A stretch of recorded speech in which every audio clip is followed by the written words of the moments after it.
Welcome to Celeb Scene Central.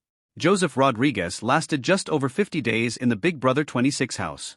But the 31-year-old video store clerk tells Entertainment Weekly he was ready to quit on day 2. As a superfan, I knew a lot of what was to be expected. The downtime, you always hear people talk about that, and the sleep deprivation, says the Tampa resident. But it's different once you're in there. It's so intense. Though he put those feelings aside and made it to the final eviction before jury, Joseph was voted out 4-3 against Chemo on Thursday's episode after losing to Rubina in the AI arena. Joseph had been working with head of household Quinn, but his ally put him on the block after Leah used the veto on Angela. Just hours after exiting the house, Joseph tells EW you have to become a sociopath to last in the game, shares who he's still rooting for, and reveals what he's most excited to do now that he's out of the house. Spoiler alert, it's smokeweed. How are you doing this morning? Joseph Rodriguez, I've been better. But it's a FING relief, dude. Most of those people in the house were super annoying, and to have been in the jury house with them for another month. This game was way harder than I expected. Just the grind of it, having to work every single day, and the paranoia, the claustrophobia, and surprisingly the moral kind of duality of it all, which I didn't expect. As hard as it was compromising with those things, I thought I'd go in there and not give a s about anyone. But that part of it was also hard. As you've learned more about what was going on in the house that you didn't know about, what surprised you the most? Not a whole lot. It kind surprises me that Mackenzie voted me out. I feel like she had zero relationship with Chemo. She didn't really have a game relationship with anybody. But I was one of the people in the house who was giving her the most. I genuinely would have gone far with her in the game, and I kind of talked to her about that, so that's kind of puzzling to me why she decided to vote to keep Chemo when he really did not care for her from the get-go. He never talked game with her, and I told her as much, so that confuses me. But her gameplay has been puzzling all season, so in some ways I should be surprised. That was prompted out of me, by the way. I wasn't just an ass in the diary room and just brought it up. I was asked for comparisons of who I was. I just want to put that out there. But go ahead. Well, Julie Chun Moonves told us she agrees with you at least. Was that strategy of losing all the competitions something you planned on before entering the house? Did your plans change at all once you were in the game? I feel like once I realized how genuinely bad I was going to be in the competitions, I realized that that's kind of what I had to go with and try to kind of seem weaker than I was at least. So I acted like I had no clue what was going on, that I didn't really care about the show or whatever, which oftentimes was kind of authentic. I've not liked superfans in the past who've constantly referenced the show while they're in there. It's just like, hey, be in the moment when you're there. Don't focus on other seasons.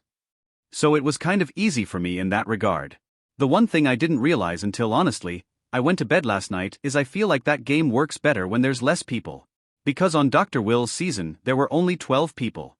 On Big Brother 10 winner Dan Giesling's, there were only 13, so you can get away with it for 6 or 7 people and then you're at the end. With me, I got away with this 6 or 7 people and we only started to hit jury. So I think that part of it I didn't really foresee, but also I don't know if it was the best move for certain people to get me out, and it seemed like it was close. Did the AI arena twist throw you as well? It screwed me over completely, literally.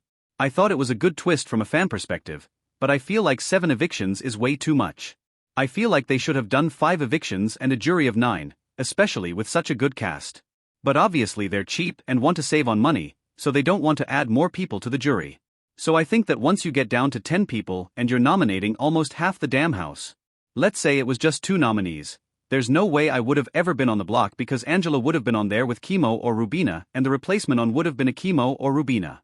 I feel like it took a litany of things to even get me on there, so obviously I feel like it screwed me over. But also from a fan perspective, I thought it lasted too long. I was very upset that I never actually got to play real Big Brother. Between expectation and reality of being on the show, what surprised you the most? As a superfan, I knew a lot of what was to be expected. The downtime, you always hear people talk about that, and the sleep deprivation. But it's different once you're in there. It's so intense. It's so much. On the second day I wanted to quit, legitimately, for 2 hours. I was like, this is horrible. I knew from day 2 that I'd have to backstab Matt because he was so just all over the place. I wouldn't be able to work with him, and I felt really bad about that. I knew he was genuinely such a good person. And so that kind of moral conflict. I woke up one morning, I was like, you literally have to be a sociopath to play this game in a way that's supposed to be played. You know what I mean? Because you really do have to compartmentalize, and it makes sense to me now why players in the past have to find certain flaws with people's personality to justify what they did. Otherwise you would not be able to handle it. You'd drive yourself crazy. So that, I did not expect the moral conflict of it all to really affect me as much as it did. I don't think any cast has cried on eviction nights as much as this one. I was crying a bunch.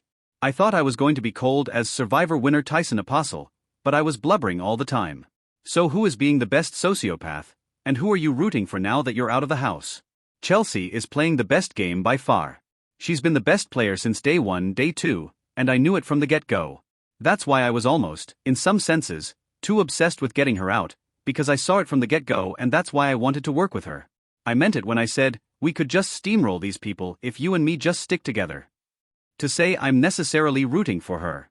She wasn't my favorite to live with in the house. I thought she could be pretty mean and judgmental. Sometimes she drinks a lot of Haterade, so rooting. I wouldn't say that. But game recognizes the game. I think she's the best player. Who am I rooting for? Probably Leah. Or Quinn. Even though he screwed me over and his move to put me up was idiotic in so many ways, but whatever. He's a super fan. So I guess I want him to win. I don't really care, to be honest. You were pretty blunt with Angela about her chances of staying in the house if she was still on the block this week, and then had to reassess that conversation after she was taken down and you were put up. And you tried to frame conversations with Chelsea by saying you were playing similar games, but she interpreted that as you seeing her as a threat.